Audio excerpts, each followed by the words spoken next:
Ibu, Komang Utami Dewi. Ibu akan mengajar kalian mata pelajaran IPA atau yang dikenal dengan istilah ilmu pengetahuan alam. Nah, untuk hari ini, Ibu akan memberikan kalian materi gerak pada tumbuhan. Nah, sebelum kita ke materi, ada baiknya kita berdoa menurut agama dan kepercayaannya masing-masing. Berdoa dimulai. Berdoa selesai. Anak-anak, jika kalian mendengar bahwa hewan ataupun manusia bergerak, itu sudah biasa. Nah, sekarang bagaimana jika tumbuhan itu bergerak? Pertanyaan Ibu, apakah tumbuhan itu bisa bergerak? Yang kedua, kenapa tumbuhan itu bisa bergerak? Untuk menjawab pertanyaan Ibu, maka simaklah materi yang akan Ibu sajikan.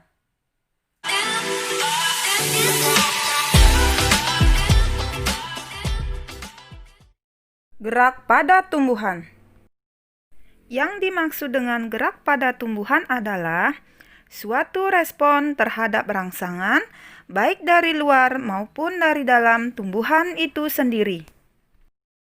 Berdasarkan arah datangnya rangsangan, gerak pada tumbuhan dibedakan menjadi 3, yaitu gerak endonom, gerak higroskopis, dan gerak esionom.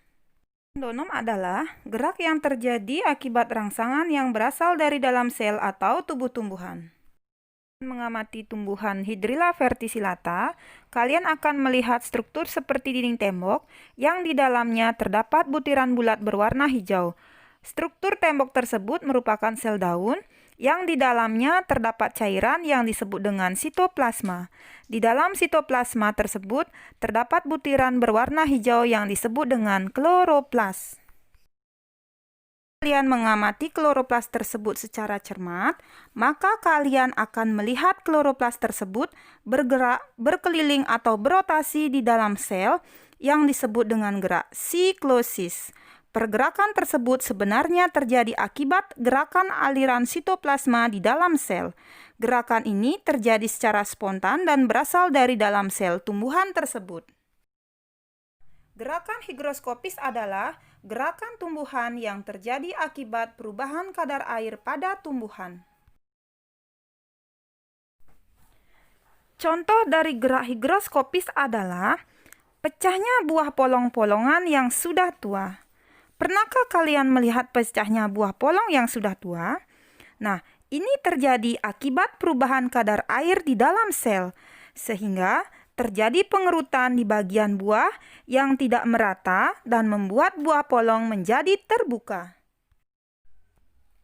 Yang dimaksud dengan gerak esionom adalah gerak tumbuhan yang disebabkan oleh adanya rangsangan dari luar tubuh tumbuhan atau lingkungan sekitarnya. Gerak esionom dibedakan menjadi 3, yaitu gerak tropisme, gerak taksis, dan gerak nasti. Gerak tropisme adalah gerak tumbuhan yang arah geraknya dipengaruhi oleh datangnya rangsang dari luar. Gerak tropisme ada 5, fototropisme, geotropisme, hidrotropisme, tigmotropisme, dan kemotropisme. Geotropisme contohnya gerakan akar menuju ke pusat bumi. Hidrotropisme contohnya pertumbuhan akar menuju sumber air. Kemotropisme contohnya gerakan bulu sari menuju sel telur. Gerak tropisme adalah gerak bagian tumbuhan yang dipengaruhi oleh rangsangan cahaya. Tigmotropisme adalah gerak melilitnya sulur tumbuhan pada tempat rambatnya. Gerak taksis adalah gerak pindah tempat seluruh bagian tumbuhan yang arahnya dipengaruhi oleh sumber rangsangan. Contohnya, gerak taksis pada Euglena viridis. Gerak nasti adalah gerak yang dilakukan oleh tumbuhan yang tidak dipengaruhi oleh datangnya rangsangan. Contohnya, seismonasti, yaitu gerak pada daun putri malu.